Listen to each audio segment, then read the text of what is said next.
Aaron's staff becomes a serpent. Then the Lord said to Moses, "Pay close attention to this. I will make you seem like God to Pharaoh, and your brother Aaron will be your prophet. Tell Aaron everything I command you, and Aaron must command Pharaoh to let the people of Israel leave his country. But I will make Pharaoh's heart stubborn so I can multiply my miraculous signs and wonders in the land of Egypt. Even then, Pharaoh will refuse to listen to you, so I will bring down my fist on Egypt. Then I will rescue my forces, my people the Israelites, from the land of Egypt with great acts of judgment. When I raise my powerful hand and bring out the Israelites, the Egyptians will know that I am the Lord." So Moses and Aaron did just as the Lord had commanded them. Moses was 80 years old, and Aaron was 83 when they made their demands to Pharaoh. Then the Lord said to Moses and Aaron, "Pharaoh will demand, 'Show me a miracle.'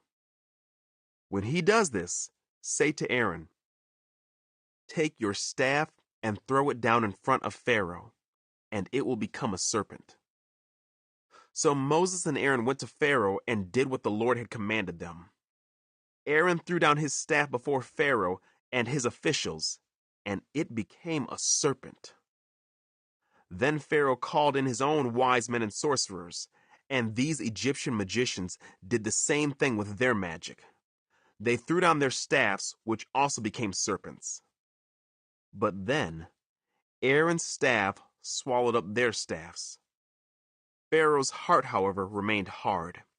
He still refused to listen, just as the Lord had predicted. A plague of blood. Then the Lord said to Moses, "Pharaoh's heart is stubborn, and he still refuses to let the people go.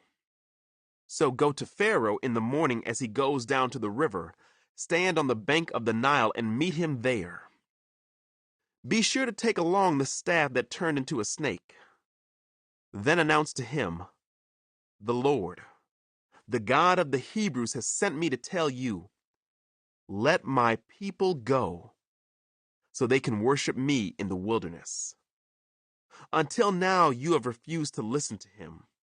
So this is what the Lord says, I will show you that I am the Lord. Look, I will strike the water of the Nile with this staff in my hand, and the river will turn to blood. The fish in it will die, and the river will stink. The Egyptians will not be able to drink any water from the Nile." Then the Lord said to Moses, "Tell Aaron, take your staff and raise your hand over the waters of Egypt, all its rivers, canals, ponds, and all the reservoirs. Turn all the water to blood. Everywhere in Egypt the water will turn to blood, even the water stored in wooden bowls and stone pots." So Moses and Aaron did just as the Lord commanded them. As Pharaoh and all of his officials watched, Aaron raised his staff and struck the water of the Nile. Suddenly the whole river turned to blood. The fish in the river died, and the water became so foul that the Egyptians couldn't drink it. There was blood everywhere throughout the land of Egypt. But again, the magicians of Egypt used their magic, and they too turned water into blood. So Pharaoh's heart remained hard. He refused to listen to Moses and Aaron, just as the Lord had predicted. Pharaoh returned to his palace and put the whole thing out of his mind. Then all the Egyptians dug along the riverbank to find drinking water, for they couldn't drink the water from the Nile. 7 days passed from the time the Lord struck the Nile.